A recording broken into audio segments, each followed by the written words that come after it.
Great, thank you. So actually, since the dawn of history, Adam and Eve, there was a cultural shame with the exposed pubic area. And the reason I mention that is that the first evidence of modern hair restoration was actually done for the pubic area in Japan because of public bathing, and there's a cultural condition or a disease condition in young Asian females where they don't have pubic hair there, and that's where the first ones were done, even though today I think the modern styling is quite the opposite desire. So we're going to talk about similarities and differences between ethnicities, but before we do that, we have to have a universal vision of how hair restoration is done, and I think probably this audience is not entirely familiar with some of the basic mechanics. And I always try to stress that you must understand the natural progression of hair loss. I was sitting next to a colleague of mine in San Diego about 3 years ago. He says, "I can tell a fake hair transplant a mile away." I said, "The gentleman in front of you has a hair transplant, the gentleman to the next of you has a hairpiece." He goes, "There's no way, I can't tell." I go, "That's because you haven't put what Malcolm Gladwell talks about, 10,000 hours to start understanding what the mechanics are to make something natural." So what makes a natural hairline, for example, and which is the most important thing, is to frame that face. And so I like to talk about not just thirds, which I think is a bit rather arbitrary, but the point where the horizontal verges into the vertical plane verges into the horizontal plane, or the shingle point at 45 degrees. And it's important to have that frame there because that's what gives an aesthetic benefit to the patient. And I teach a course in St. Louis, and my students always forget to look at the side. The side angle must either be flat or slightly sloping upwards. I talk about either closing one eye or using a mirror, because you're going to see that when you look at the hairline that it may look really straight front on, but due to scalp topography differences, there's going to be a little bit of asymmetry where you really should look at them in a mirror or with one eye closed to see that difference and really make the hairline straight. Part of what makes a hair transplant artistic is being able to create recipient sites that house the grafts in a way that fits how hairs naturally angle on a head. The best way to do this is to look at a colleague of yours that has a full head of hair but relatively closely shorn, and look at the angles. And when you start to understand how angles are shaped on a head, you'll understand how to design hairs that look artistically natural. And I use a simplified model of a box, because the head, even though it's rounded, can be simplified into horizontal and vertical planes. So the crown is on a vertical plane, the forehead's on a vertical plane, and same with what's called the lateral humps. So this sloping area allows you to understand transitions of how these angles of recipient sites are created so that things look natural. And to break it down, those recipient sites, again, that's what the grafts will sit into. You've got angles that basically refer to how the graft is positioned in this direction, front to back, and then direction going this way. So that's the ways that you can control it. Tilt is a little bit more esoteric. And then when you make those recipient sites, there are three principal ways. You can make parallel or sagittal sites, you can make perpendicular coronal sites, or you can make little punch grafts. And it all depends on the artistry. Like, I'll use coronal sites or perpendicular sites for larger grafts so that they can actually splay and create a more of a shadow effect on the scalp. And I use sagittal sites between pre-existing transplants so I don't transect them. That's an esoteric issue, and I'm not really having you understand all the esoterica. I just want you to understand that there is a complicated way to really do hair restoration beautifully. And again, these are just the basic fundamental mechanics before we get into ethnic differences. So this is just to show you a hairline I've designed, and then we go and make the recipient sites that create the basic hairline. Then I go out and make the one hair sites that just shingle out there and just create this little breakaways, almost like a coastline effect when you're doing that. And then you finish up the recipient sites for the rest of the head. And these are done in a sagittal or parallel fashion. And then what I really am passionate about when I do hair is that it's really an artistic design work, and every time I'm done with the creation of it and I look at the number of grafts I have to paint a certain canvas, I show my graft placers where the one hair grafts are, two hair grafts are going to go, and they're able to place into it. So I do this on my EMR, or electronic medical record. And if you don't do hair restoration well, what you get, if you do a hairline, if you look at the one on the pre, it looks too straight, the angle too high up. And there's also this kinky pubic hair look, and that is due to the fact that the graft technicians are manipulating the grafts during insertion, which is terrible. If you look at this pre, which is again a correction, you can see besides the hairline being too straight, not matching the temple area, also there's these little pit holes that you can see the grafts are placed too deep. And there's also something called compression, what almost looks like those old plugs, but these are not 16 to 20 hairs. These are 3 to 4 hairs that are placed in the hairline, which is wrong, too deep. They're placed the size doesn't fit the hole, so they're being compressed into a little bundle, and the hairline's too straight, and this is obviously a correction. So it's all these little steps are important, and it's like a Formula One race team. You have to have a great team to succeed. And this hairline here, you can see the angles are way too high. They need to be dropped down. The hairline's too straight. The grafts are too large, and they don't match the temple areas. And so this is, again, a correction.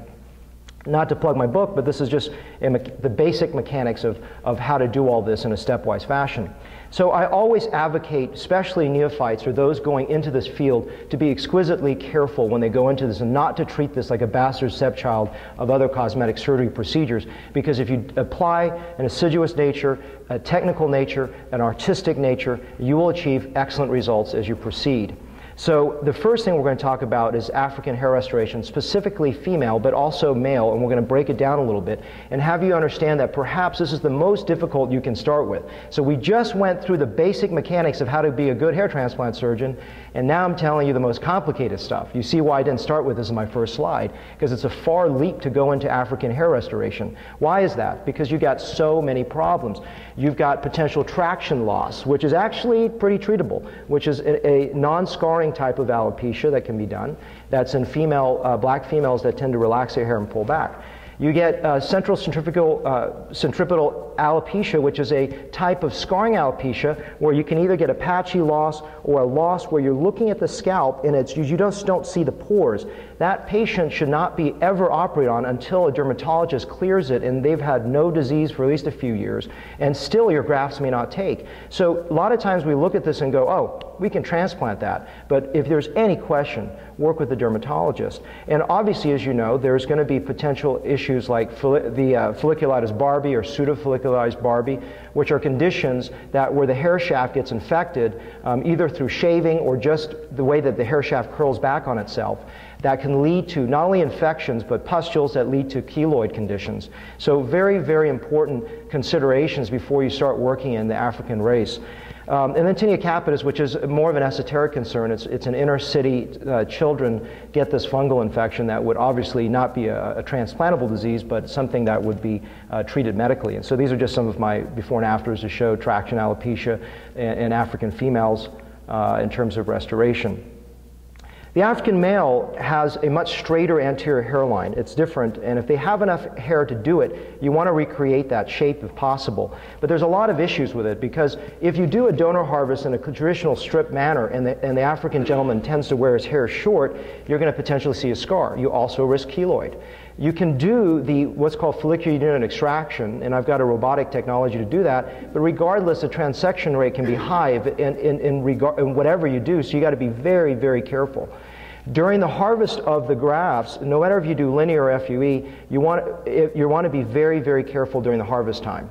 And if you're going linear and your assistants are cutting and preparing the grafts, what we found is actually curving the blade allows you to follow the natural curvature of the grafts as you're dissecting them. The nice thing about it is that the color contrast of black skin and black hair is so small that they get great density, and how curly that hair is, you don't need to apply a lot of density to get a good result. This is a corrective procedure we did. You can see a straighter frame and a little bit better density. Couldn't find an Asian male on the internet, so here I am. And so basically the thing with Asian transplants basically is you want to be very careful, because there's a higher predilection to scarring in the back, like with Africans, so you may want to consider FUE methods or just a very, very careful harvest on the backside. They also have a wider, rounder scalp like my own, and and you need to really create low hairlines, and you need to put a lot of one-hair grafts in the front, 2 to 3 rows, because it can look pluggy, because the Asian hair is so jet black straight against typically a lighter skin setting that contrast and that straightness, if your angles are high like this, they look like a picket fence like you saw in some of my corrective work. They got to go low, and you got to use the finest one-hair grafts and go with a few more rows in front. But there was a study that's actually coming out that looked at Asian hairs, and they try to do everything with one hair grafts, and it just doesn't create visual density because they're so straight and dark contrast. So you just want to do the first 2 or 3 rows like that. And these are just a few of the before and afters to show Asian hair and how tricky it can be to create a very natural result. This is an Indian where they're a little bit wavier and a lot easier to do, so it doesn't exactly look like Far East Asian hair. Hispanic hair is very different and very difficult to assess in terms of what constitutes Hispanic hair, because you may have heard the term mestizo, and due to the colonial migration of the conquistadors, et cetera, you have white genes that are prevalent throughout South America and the Latin American basin.